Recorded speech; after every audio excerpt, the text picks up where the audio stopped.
In 2020, Australia's entire map had to be rewritten because the ground itself had slipped nearly 2 meters from where GPS thought it was. But the real shock came next. Scientists uncovered a freshwater reservoir beneath the outback, ancient and vast enough to dwarf many lakes, hidden for up to 100,000 years. If the very shape of a continent can shift beneath our feet, what else are we missing about Australia's true geography? Dr. John Dawson's phone lit up with an alert from the CORS network, a network of permanent GPS stations stretching from the Kimberley to Tasmania. The numbers didn't add up.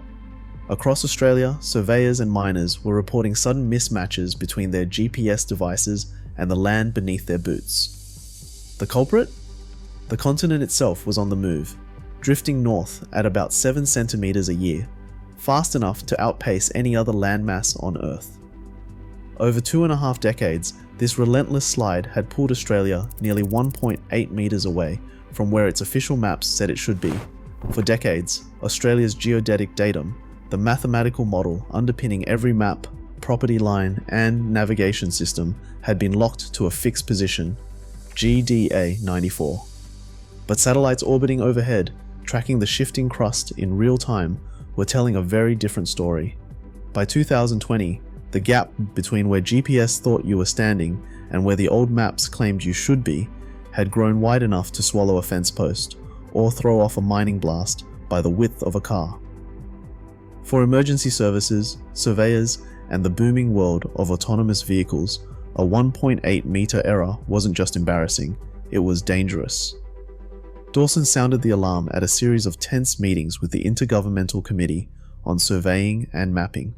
He laid out the evidence, the CORS network's time series data, the growing stack of field reports, the billion-dollar risks to infrastructure and safety.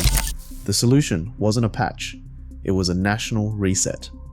On January 1st, 2020, Australia officially adopted GDA 2020, shifting every coordinate in the country northeast by nearly 2 meters overnight. It was the first time in modern history that an entire continent's map had been redrawn, not because the land changed, but because the truth had finally caught up.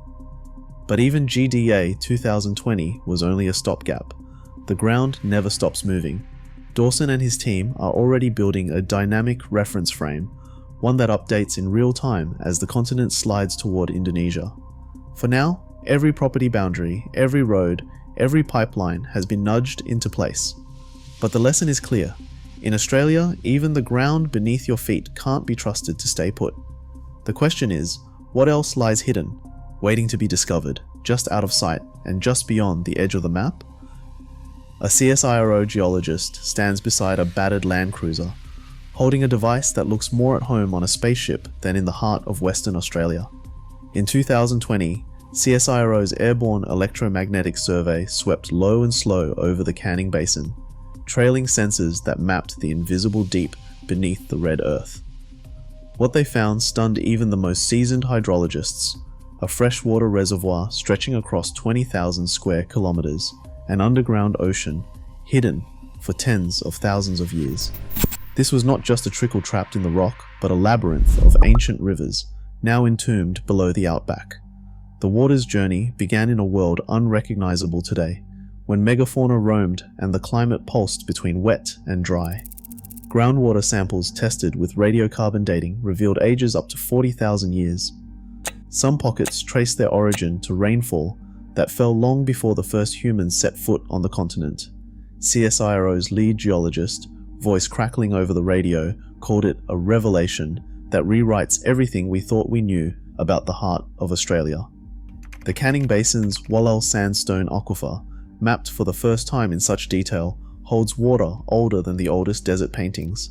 In the southern reaches, fresh recharge still trickles in, but as you move northwest, the water grows ancient, brackish, tinged with the memory of vanished ice ages. This hidden sea is not just a scientific marvel, it is a lifeline for remote communities, cattle stations, and increasingly the mining giants eyeing the outback's mineral wealth.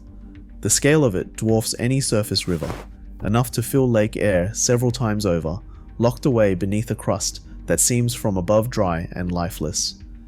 Yet the discovery brings as many questions as answers. How much of this ancient water can be tapped without running the well dry? What secrets lie in the chemistry of these buried flows?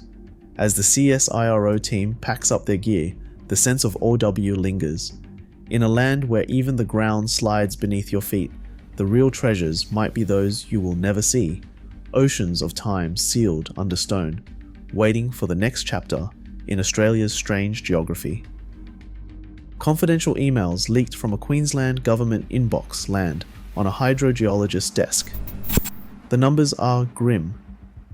Up to 5 meters of water table drawdown is projected, and 27 billion litres are drained every year to keep a single coal mine dry. At stake is the Great Artesian Basin, a pressurized reservoir older than the dinosaurs, its waters feeding ancient springs and sacred sites for traditional owners. Industry lobbyists flood Parliament with glossy models, promising clay barriers will seal off damage. But behind closed doors, government scientists warn of fault lines and fractures that could carry contaminants for kilometers, connecting mining pits to springs that have flowed since megafauna roamed the outback. One internal memo admits the risk, stating that fault connectivity cannot be ruled out. For the Bidni people, whose stories are etched into the land, the threat is not theoretical.